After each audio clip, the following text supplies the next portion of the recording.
안녕하세요. 꽤 괜찮은 남자 서양화가 김수영입니다. 오늘의 모닝 토크쇼는요, 영화 리뷰 한번 해보겠습니다. 뭐 날도 춥고요, 또 바깥에 나가기도 돌아다니기도 힘들고, 또 세상도 어지럽고 하니까 극장에 가가지고 한 2시간 동안 그냥 세상을 잊어먹고, 또 우리 그 거룩한 안중근 의사에 관한 이야기를 엮은 하얼빈을 봤습니다. 하얼빈 하면 여러분들은 어떤 생각을 드시나요? 뭐 무슨 저 중국 동북부 지방에 있는 큰 도시, 1,000만 명이나 되는 대도시입니다. 또 그다음에 하얼빈 빙상 축제는 영하 40도가 되는 그 하얼빈의 그 겨울에 가장 큰 참 얼음 축제예요. 뭐 그냥 그 인터넷에서 보셨겠지만 전 세계 그 특이한 건물을 얼음으로 지어가지고 관광객들이 무지하게 몰려드는 그 하얼빈의 특징인데, 1909년 10월 26일 날 우리 그 안중근 의사께서 이토 히로부미를 처단한 그런 위대한 장소가 하얼빈이죠. 하얼빈 말고 그 안중근에 관한 영화는 몇 번 제작이 된 걸로 알고 있는데, 영웅으로 또 돼 있고요. 도마 안중근이라는 영화도 돼 있고요. 유호성이 나왔던 영화, 요 얼마 전에 개봉을 했었거든요. 제가 알기로 안중근 한 4편 내지 5편이나 다시 영화화 된 걸로 알고 있습니다. 근데 여기서 퀴즈 한번 낼게요. 이 영상의 맨 마지막에 퀴즈의 답을 말씀드리겠습니다. 한국 영화가 이제 그 100년이 지났고요. 제작된 지. 근데 그 100년 동안 가장 많은 같은 소재를 가지고 영화를 만든 제목이 뭔가를 제가 말씀드리겠습니다. 맨 마지막에 알려드릴 테니까 끝까지 보시라는 의미예요. 자, 할비는 잘생긴 미남 배우 현빈이 안중근 역할로 나왔습니다. 감독은 우민호 씨고요. 각본은 김경찬 씨와 우민호 씨가 이제 같이 시나리오를 쓴 걸로 돼 있고요. 현빈 말고는 박정민, 조우진, 전여빈, 유재명 씨 등등 참 여러 배우들이 나오는데, 영화가 114분이에요. 꽤 긴 편이에요. 거의 뭐 2시간 가까이 되는 거죠. 제작비는 무려 300억 원이 들어갔답니다. 그리고 촬영지는 겨울이에요. 겨울이라서 뭐 그냥 그 처음부터 끝까지 뭐 동복밖에 없어요. 뭐 반팔은 하나도 안 나와. 러시아가 지배했던 하얼빈이에요. 1909년에는 당시는 러시아가 하얼빈을 지배를 했었고요. 1905년 8월 29일 날 우리가 을사 국치일이죠. 이제 며칠 있으면 을사년이 다가오는데, 120년 전에 우리나라는 일본에 의해서 지배를 당하기 시작합니다. 고종 황제를 원망해야 되겠습니까? 아니면은 우리 누구를 원망해야 될까요? 나라가 일본의 통치 아래 들어가 가지고 피나는 독립투사들의 참 고통스러운 전투가 만주에서, 또 우리나라 각 지방에서, 또 중국 전역에서 많이 일어났었죠. 그 러시아와 중국의 만주 지방에서 있었던 독립투사들 이야기며, 또 거기에 얽힌 참 다양한 이 사건의 시작을 알리기입니다. 처음부터 이제 막 그냥 그 눈 오는 저기 산에서 글쎄 무슨 전투인지 정확히는 안 나와 있는데, 우리 독립군하고 일본군하고 전투해서 일본군 장군인지 모르겠어요. 계급은 정확히 안 나오는데 그거를 살려둡니다. 포로로 잡았다가 안 죽으니까 살려줘요. 근데 그게 잘못돼가지고 나중에 이제 영화로 만들어서 이제 드라마화하기 위해서 픽션을 살짝 넣었겠죠. 그 장군이, 일본 장군이 안중근을 끝까지 괴롭히고 우리 독립군을 못 살게 구는 그런 역할을 합니다. 참 영화는 우리네 인상을 극화한 거나 다를 바 없죠. 눈물로서 겪어온 우리 독립투사들의 이야기. 참 우리 대한민국 국민들은 아주 독립성이 강하고 또 애국심이 강하고 그런 민족입니다. 역사학자들이 얘기하는데 우리나라는 530여 차례나 외침을 받았답니다. 4대 강국이 우리나라 주변에 자리 잡고 있는데, 참 끈질기게도 다시 살아나고 다시 살아나고 그렇습니다. 여러분 농촌 출신들은 알 거예요. 아마 그 발바닥에 밟아도 다시 살아나는 잎사구가 있는 게 있거든요. 그게 뭐더라 잡초가 질경이 질경이라는 게 있는데 여러분 시골 길에 보면은요 그 크로바하고 또 민들레하고 옆에 질경이라고 있습니다. 그거는 참 이파리가 굉장히 질겨요. 사람이 밟히고 또 마차가 지나가더라도 또 다시 살아나는 게 질병이거든요. 우리 국민성이 아마 그런 것 같아요.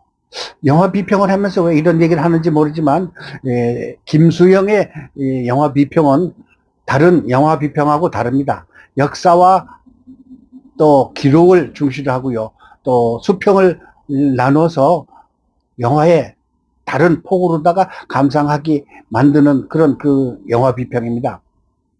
자, 영화 촬영은 또 어디서 했겠어요? 눈 오는 장면, 겨울 장면, 아까 얘기했죠? 전부 다 겨울 동복밖에 없다고 영화 배우들이 그러는데 라트비아라는 곳에서 촬영을 했답니다. 여러분 라트비아라면 잘 기억이 안 나시죠? 저같이 좀 지리를 아는 사람들은 대반하는데 발트 3국이라고 있습니다. 북극에 가까운 그 핀란드 우측에 옛날 러시아가 지배를 했던 그 발트 3국이 있어요. 그 나라가 뭔가 하면은 에스토니아, 리투아니아, 라트비아 그 세 나라가 있는데 그 중간에 라트비아에서 촬영을 했답니다. 그 다음에 그 영화 내용에 우리 그 독립군들이 많이 활약했던 그 러시아의 블라디보스톡 있잖아요. 거기를 배경으로 하기 위해서 그 러시아 건물들이 많아야 되잖아요. 무대 촬영, 영화 촬영하는데 그 러시아 건물들이 많은 그 라트비아에서 했답니다. 참 머리를 잘 쓰고요. 겨울도 거기는 북극에 가깝기 때문에 엄청 추워요. 눈이 많이 오는 장면인데 참 촬영을 잘했어요. 마침 그 촬영할 때 눈이 막 쏟아졌답니다. 그 참 제작진들이 복이 있어서 그런가 우민호 감독이 복이 있어서 그런가 하늘에서 흰 눈을 막 쏟아져 내리는데 거기서 일본군과 우리 독립군이 전투하는 장면이 나오는데 처절합니다. 아주 그냥 눈물겹습니다. 영화의 첫 장면은요, 현빈이 거대한 호수에 얼음이 꽝꽝 오는데 거기를 멀리서 그걸 갖다가 어떤 촬영이라 그러는지 모르겠는데 멀리서 호수가 꽝꽝 얼음 속에서 그걸 혼자 걸어가는 그런 씬이 나옵니다. 첫 스타트가 참 뭐라 그럴까 그 추위가 영하 2, 30도 이상 되는 그런 이 날씨 같아요. 그 추운 날씨에 얼음 위에서 걸어가는데 그 안중근이가 우리 나라를 살리기 위한 우리 민족을 살리기 위한 우리 독립을 살리기 위한 걸음을 걷는데 참 눈물겼습니다. 그 장면을 보고요 저는 영화 매니어니까 어디에서 따왔다라는 생각을 들었는데 여러분도 아시다시피 닥터 지바고의 그 주인공 있잖아요. 남자 주인공. 그 주인공이 2차 대전 때 그 러시아 벌판에서 그냥 눈이 쌓이고 막 얼굴에 그냥 얼음이 막 주룩주룩 매달리고 그런 속에서 걸어가는 그런 장면이 느껴지더라고요. 오마 샤리프 그 남자 주인공 여자 주인공은 그게 누구더라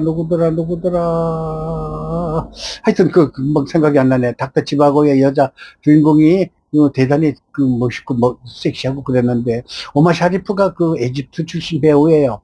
그 닥터 지바고 역할로 나오는데 러시아 벌판에서 그냥 눈이 이렇게 쌓이는데 막 헤매는 그런 장면이 있어요. 그거를 연상케 하더라고요. 그 다음에 해바라기라는 영화도 또 1970년도에 개봉을 했는데 거기에서 소피아 로렌하고 같이 주연했던 마스트로 얀니 마르첼로 마스트로 얀니 나 이 사람 배우 이름 다 외우려면 중간 너무 길어서 근데 이 사람이 우크라이나 2차 대전 때 우크라이나 그 겨울에서 그 역시 오마 샤리프처럼 눈이 막 쌓이고 그런데 막 벌판을 그냥 헤매고 당겨요. 그 낙오가 돼가지고 자기들 이탈리아 병사로 나오는데 이탈리아가 무솔리니잖아요. 무솔리니가 또 히틀러를 또 도와주려고 러시아까지 갔었어. 그래가지고 그 우크라이나 그 겨울 장면이 생각나는데 하얀 눈이 쌓이는데 막 거기도 얼음이 막 주렁주렁 달리고서 그냥 뭐 거기는 영하 40도쯤 되는 것 같아요. 거기서 그냥 헤매고 있는 장면이 현빈이 똑같은 장면이 나옵니다. 넓은 곳에 참 호수가 다 꽝꽝 얼었어요. 그 얼음 속에서 헤매는 그런 장면이 나오는데 우리 독립군들이 얼마나 많은 고생을 했고 얼마나 많은 피눈물 나는 격투를 벌였고 전투를 벌였는가를 생각이 납니다. 그리고 여기에서 하얼빈이 이 러시아가 그 당시에 지배했었다고 그랬잖아요. 이토 히로부미가 사실은 우리가 생각하는 것 이상으로 대단한 인물이었었어요. 총리 대신이었습니다. 총리 대신. 그러니까 일본에는 그 뭐 정말 그 천황이 지배를 하는 그런 나라였잖아요. 천황 밑에 천황은 정치를 관여 안 하고 총리 대신이 정치를 관여했거든요. 우리나라로 따진다면 사실 대통령이나 마찬가지예요.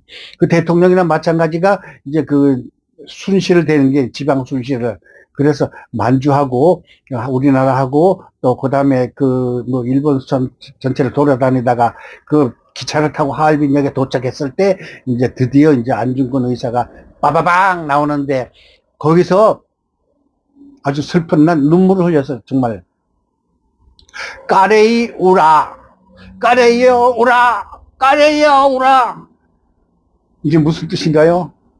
이게 러시아 말입니다. 왜냐하면은 안중근 의사가 그 러시아 그 참 병사들이 이토 히로부미가 역에서 내리니까 보호해 주려고 도열해가지고 쫙 서 있어요. 그러니까 러시아 지배니까 러시아 말로 해야 될 거 아니겠습니까?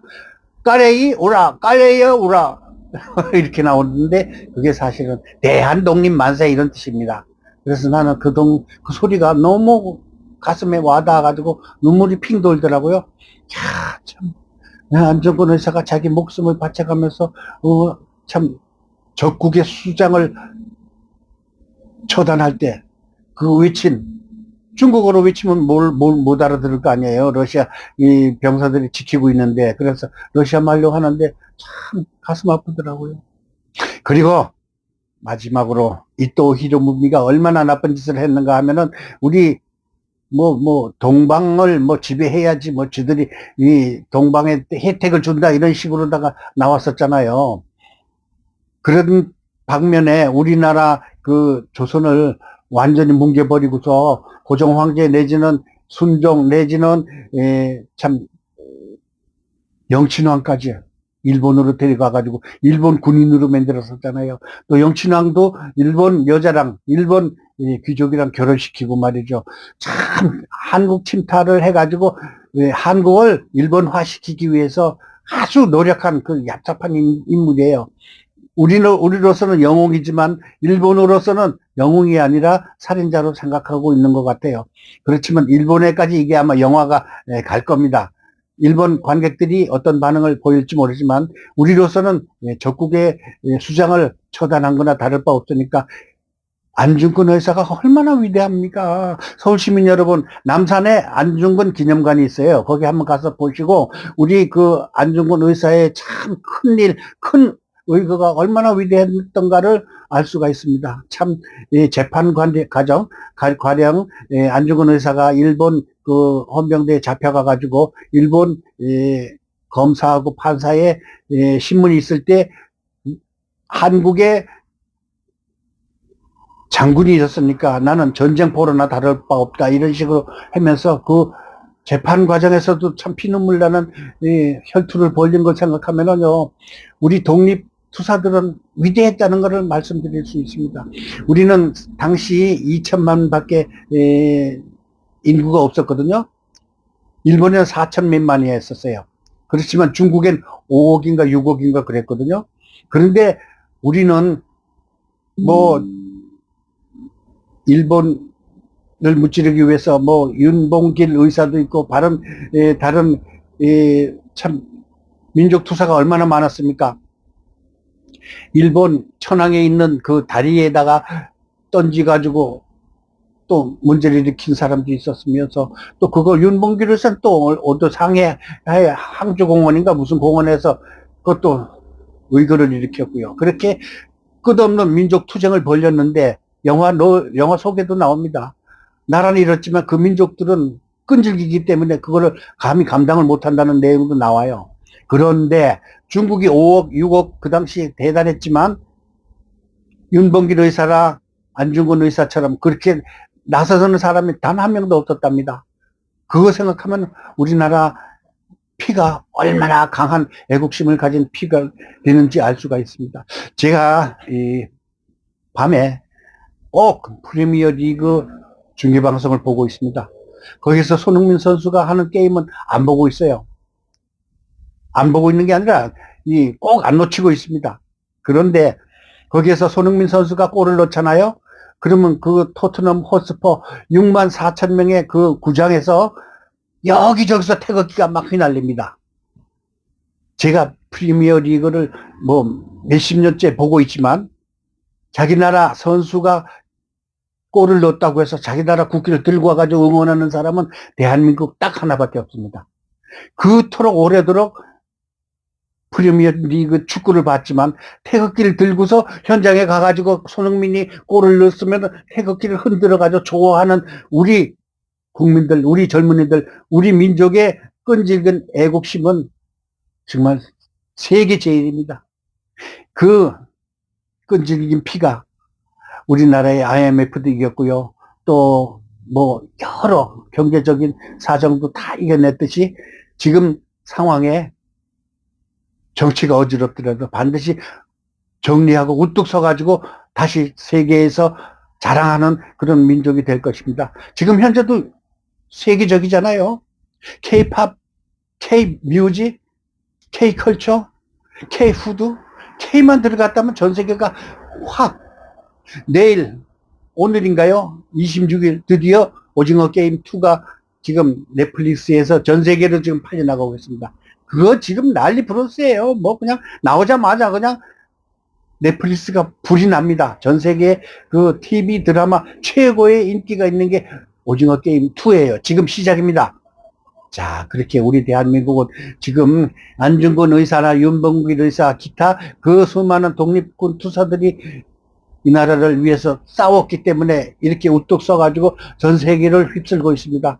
자, 하얼빈이라는 영화 아주 감동적이었습니다. 여러분, 구체적인 영화 이야기는 내용은 잘 얘기 안 했지만 뭐 뻔한 내용이에요. 그렇지만 그 위대한 안중근 의사의 숨막히고 참 결기 있는 그런 그 모습을 보고 저는 아까 얘기했지만 까레이 오라 그 소리 들으니까 왜 그래 눈물이 찡 나는가 몰라. 그래서 나도 역시 대한민국의 피를 가진 단군 자손이구나 하는 생각을 했습니다.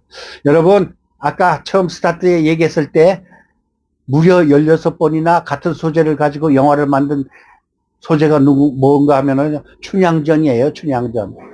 춘향전은 춘사 나온규가 일제시대 때 1930년대에 처음 시작했음으로써 시작이 돼가지고 무려 16번이나 70mm 영화로까지 만든 게 춘향전입니다. 우리 민족은 참 그렇게 우리도 민속 이야기를 참 좋아하는 그런 민족이에요. 근데 요즘엔 사극이 별로 없어. 하도 짜먹어가지고 할 게 없나? 제가 시나리오 좀 쓰는데 좀 써볼까요? 어쨌든 대한민국 영화가 요즘에 참 그 시련기를 겪고 있습니다. 몇몇 영화를 제외하고는 전부 다 그냥 쪽박을 차고 있습니다. 제작비도 못 건졌어요. 이 하얼빈은요 650만 명이 지나야지만 이익이 된답니다. 지금 현재 150만 명, 제가 개봉한 지 이틀 3일 만에 가봤는데 150만 명이 관람을 했습니다. 650만 명은 넘을 것 같은 예감이 듭니다. 여러분, 영하 10도 가까이 추운 날씨에 세상도 어지러운데 14,000원 개봉관입니다. 또 65세 이상은 7,000원에 주민등록증 제시하면은 그냥 볼만해요. 하얼빈. 자, 이렇게 해서 김수영의 영화 리뷰 또 지식과 교養이 넘치는 TV 배호의 영화 리뷰, 영화 감상 후기를 마치겠습니다. 여러분 좋아요, 구독 부탁드리겠습니다. 괜찮았죠? 감사합니다.